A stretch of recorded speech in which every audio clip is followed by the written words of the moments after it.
Hi, good afternoon. We are the team number 1, and in this video we are going to explain some experiments that are related with the social science, and with this we want to explain the importance of the social science. So, we are this is the team members, which are Eduardo Gómez Cantú, Gloria Emilia Valdés Lara, Rafael Salas Alanís, Alexis Aguirre Alanís, Itzel Cristina de la Fuente Guerrero, and Alejandro González Escamilla. So, social science are very important for our society, as we already know, and even though sometimes they are not considered as very relevant science, the experiments and research have a great impact in our society.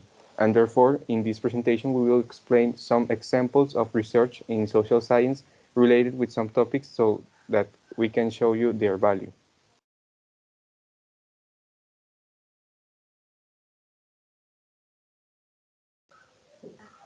Now I will explain an experiment or an investigation with an historical research. The name of this investigation is Female Autobiographical Testimony, a part of knowledge of women and urban movements in Mexico.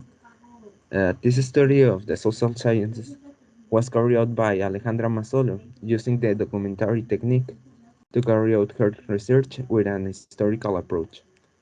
Since this, it recalls great process and historical events in Mexico where the memory of women was erased and opaque, considering that the primary sources they were almost always written by men, and women having a lower level of education, especially in poor communities and in the past, their communication was mostly oral and couldn't be preserved as well. This is kind of like the hypothesis of Alejandra, and because she thought that with enough research analysis, the voice of women could be enhanced by showing their participation in various historical events. And after she do all his investigation, considering not just phrases or documents of the past,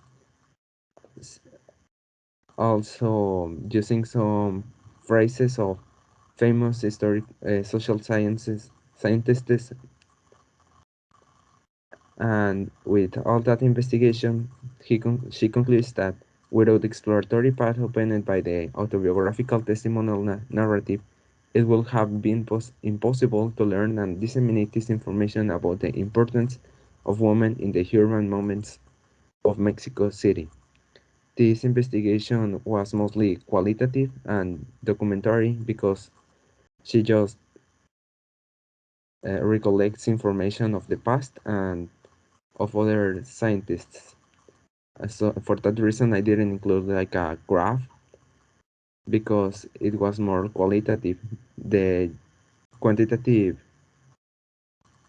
research was just the dates of the historical events, but maybe you can do a timeline, but if you read the investigation, it wasn't really necessary to do. That's investigation. Now I'll talk about the education research and an experiment that occurs in it. So this experiment was named a school experiment to eliminate sexism.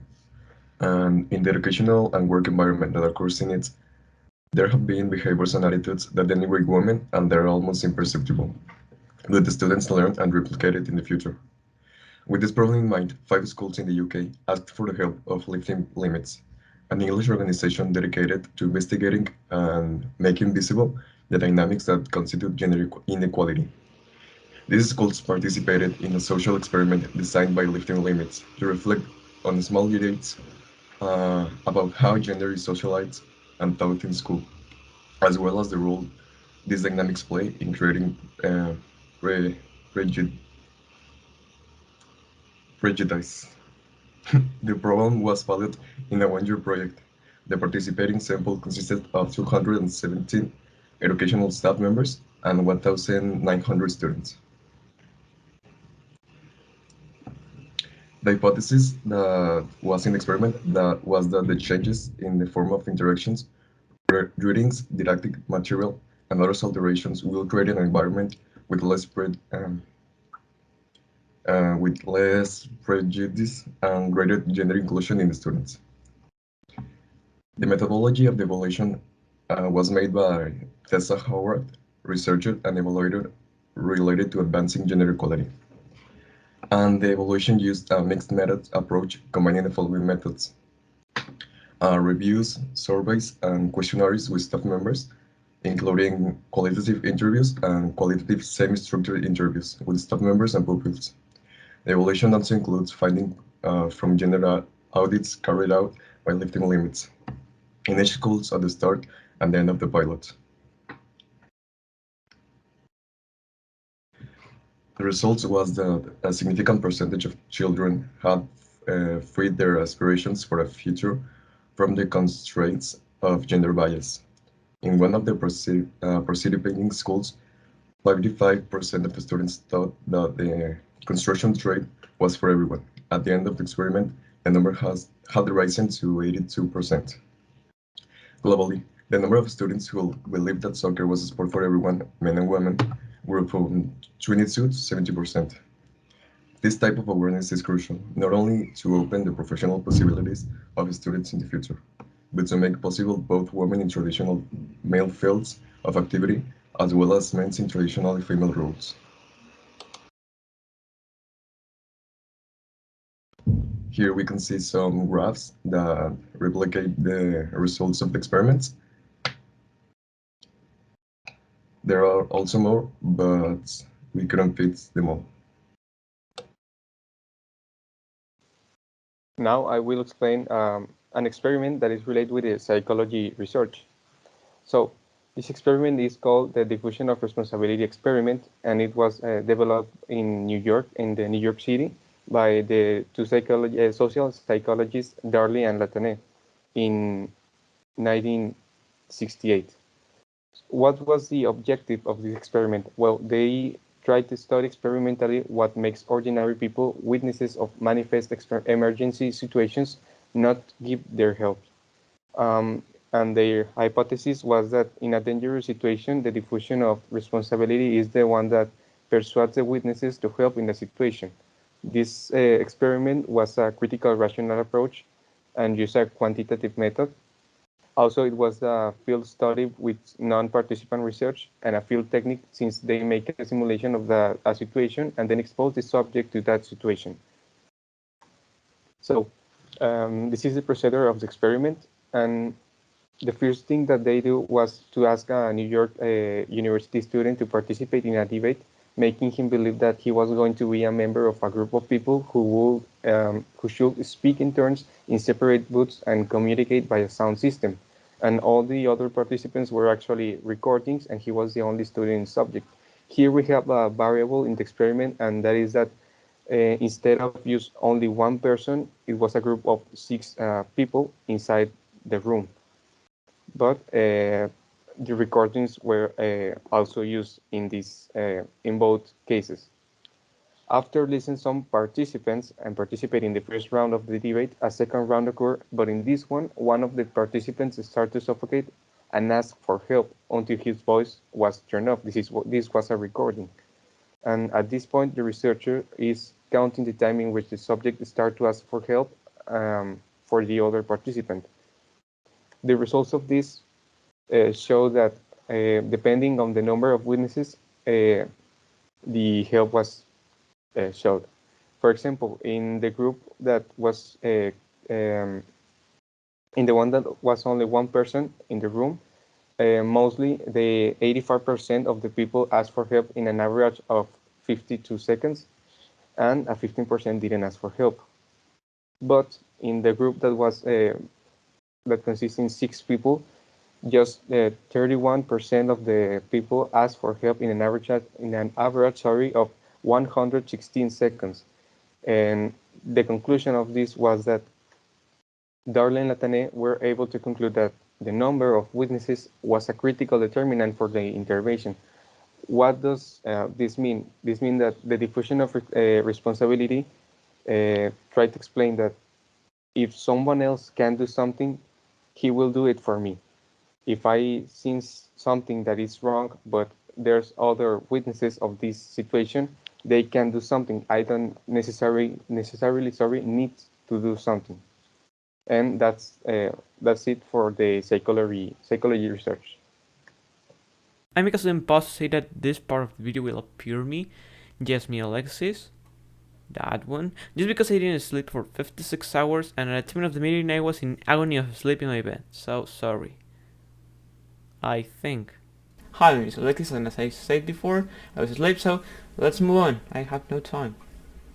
Pew. Yeah, no, comparative research. I'm going to change the slide. Objective. The objective of this paper is to analyze the perception of insecurity in Mexico, the places that are most insecure, to fit the trend and the relationship between the perception and policy. To meet this let me move my camera. To meet this objective, this paper is divided into two parts. The first part is a theoretical review of the concept outlines that gives the reasons that are configured as public problem and delve into the methodology for the study and measurements. Yeah, that is, if policy affects the perception on insecurity. This is not the hypothesis, it's like, it's a quote. The second part analyzes the ENVIPE results 2012 for the perception of insecurity of Mexicans, and contrasts the knowledge of policy and the perception of insecurity, so you know if there is a relationship to know if there is a relationship between them. Now, the hypothesis. The hypothesis of the experiment is if false data is passed on about the decreasing crime, then people will believe that there is less crime in the country, and the results are very, very sad. Mainly because the study concludes that the perception of insecurity is a public problem that undermines the quality of life of individuals, and in the case of Mexicans is no exception. This is something that happens in all countries, and it is truly unfortunate how people are submissive and believe in political lies. So yeah, this is very, very bad. So let's move on, but I have to go. So let's go back to the normal meeting.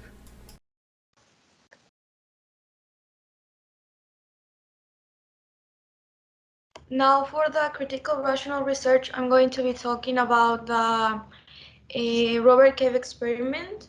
The Robert Cave experiment was a famous and political social psychology study carried in 1954 by Muzafer Sherif.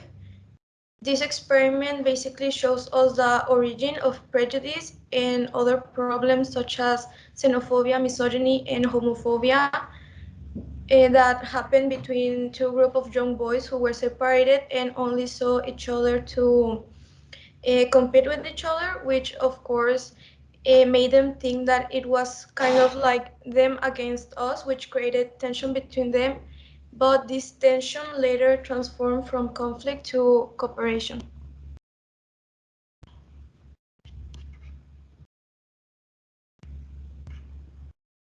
This experiment is related to the critical rational research because it is thoughtful, systematic, and methodical. It aims to obtain knowledge and solve philosophical problems. It was performed by Caroline and Muzafer Sherif in 1954 in a summer camp in Roberts Cave State Park, Oklahoma. The hypothesis for this experiment is that if we divide society into groups, then conflicts will be granted because, of course, each groups have their own way of thinking. So when you put another one, they will kind of crash between each other. This experiment has three phases.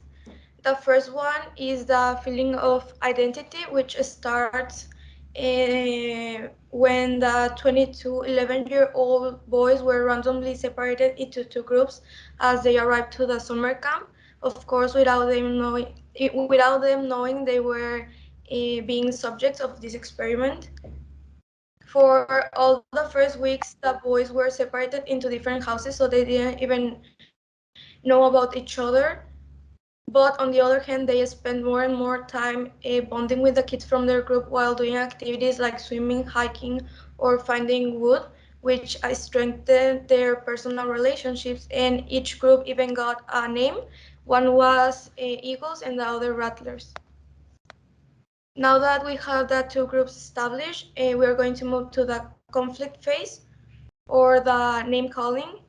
In this phase, we had the first encounter between the two groups in which conflict emerged quickly in form of verbal abuse. So in order to increase even more that conflict, the experimenters made the two groups compete against each other.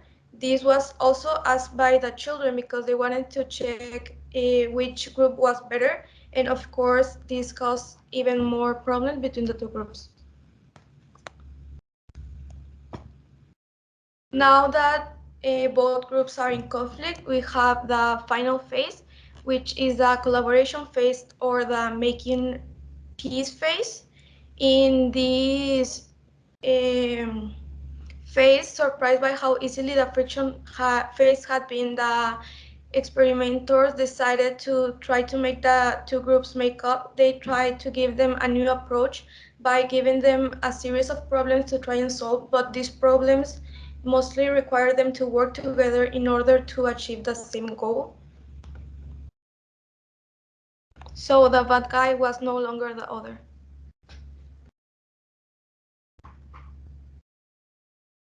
The results of this experiment were spectacular, and it is thought that this was all because each of them was trying to each of them got involved by having subordinate goals. So each boy from both groups worked together to achieve something they all had interest in. For example, and there was a problem where all the boys had to cooperate to buy a movie, and so they cooperated and even decided in which movie to watch all together. At the end, they even came back home all together on the same bus. As the purpose of this experiment, Musaf and Sherif believe that groups naturally develops their own culture, status, structures, and boundaries. So the purpose is basically to prove that and try to put two groups together.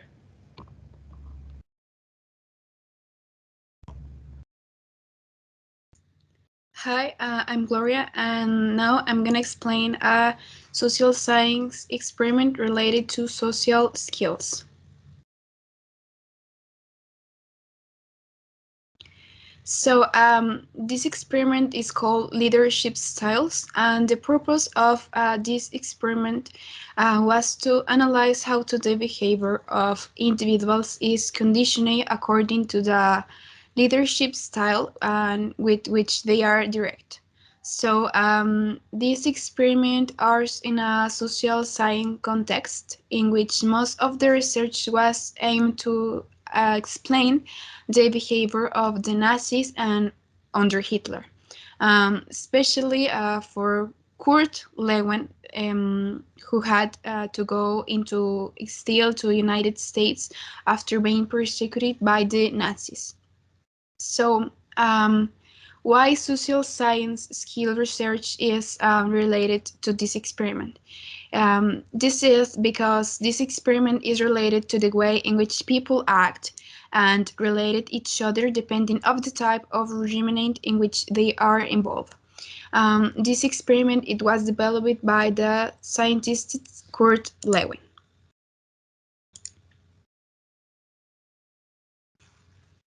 So for develop this experiment, for this study, children between 8 and 10 years old were selected to meet each other after classes and make handicrafts. So these children were separated into 3 groups with a different monitor each one. This monitor performed a different leadership style.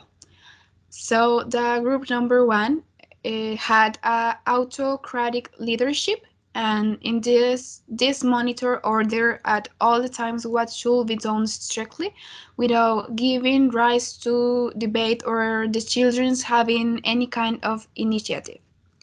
Then the group number 2 had a liberal leaderships, which means that the children had complete freedom to develop the work to their liking without specific guidelines. And finally, the group number 3, which had a democratic leadership. That means that the monitors submit to debate all the tasks that were to be carried out in class and took into account all the opinions of the students, always leaving a margin for the students to have their own initiative. So then the results obtained were different for each group of children. For the group number one was that the children showed aggressive and overly competitive behaviors, going so far as to disqualify the work for their peers in order to enhance their own. Although they accessed the work objectives that were set by far, and they only work when the monitor was present. And when the monitor left the classroom, they behaved violently with their peers.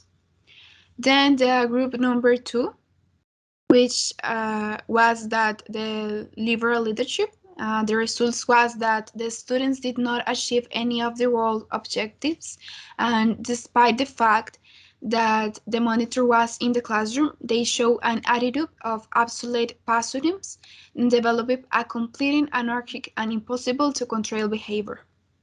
And then finally, the last group, which is the group number three, um, she showed that the same objectives were achieved as in a group number one, but the difference were notable regarding the attitude of the children. They developed values of companionship and cooperation, and even when the teacher left the classroom, they continued to work disciplined.